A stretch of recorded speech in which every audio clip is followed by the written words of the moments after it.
Hi, I'm Alan Jones, Executive Editor for Boating World Magazine. Well, in a couple of days, we got a fantastic adventure for you coming up.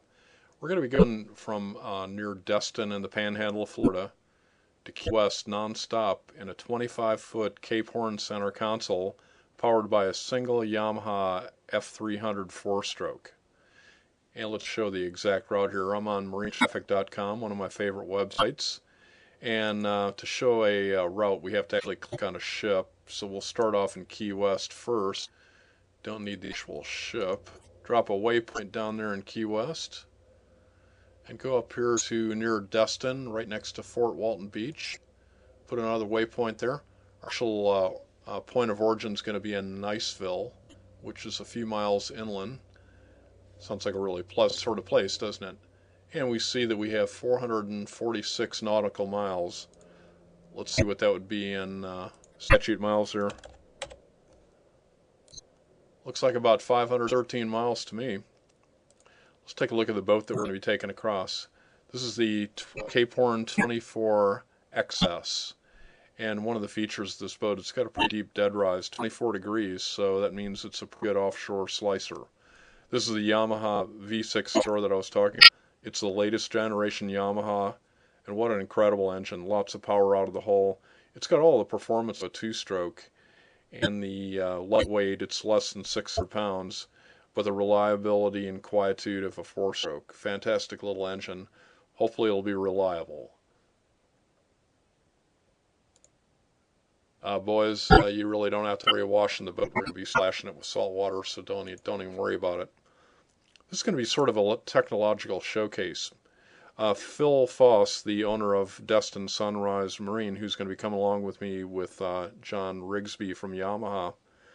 Back in 2002, we made a similar trip on a slightly larger Everglades center console powered by twin Yamaha F225 four-strokes. And we didn't run at night because we were afraid of hitting something. It took us just about 3 days to make the trip. I spent 2 nights out there. This time we've got the Raymarine night vision camera. This is the latest and greatest right here. So we're going to be running on plane all night long. We figure it's going to take a little less than 24 hours this time.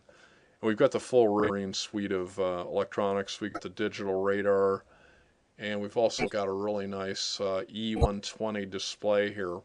You know, a few years ago you wouldn't have seen displays this large on a 25-foot center console, but I really believe this rig that we have is going to be the norm in the future, especially with this night vision camera. Once it gets down a little bit, any angler that goes offshore before dark, anybody who likes to do night cruising is going to definitely have this rig. I've tested it a few times, and the visibility at night is just incredible.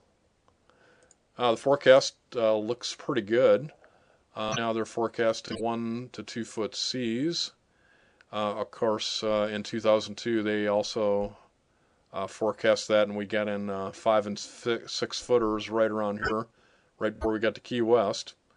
One of the really interesting things we saw was we went right over the top of 16 feeding schools of tuna, so that was pretty cool.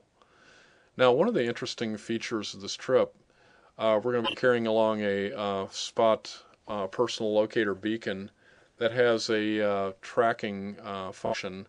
It's called Messenger.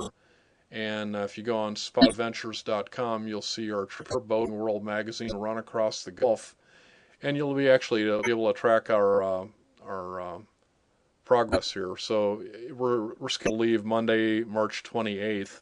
So on Tuesday morning, 2, 3 o'clock in the morning, if you're wide awake and there's nothing good on TV, check us out, and you'll see our little electronic breadcrumbs that are going to drop every 10 minutes.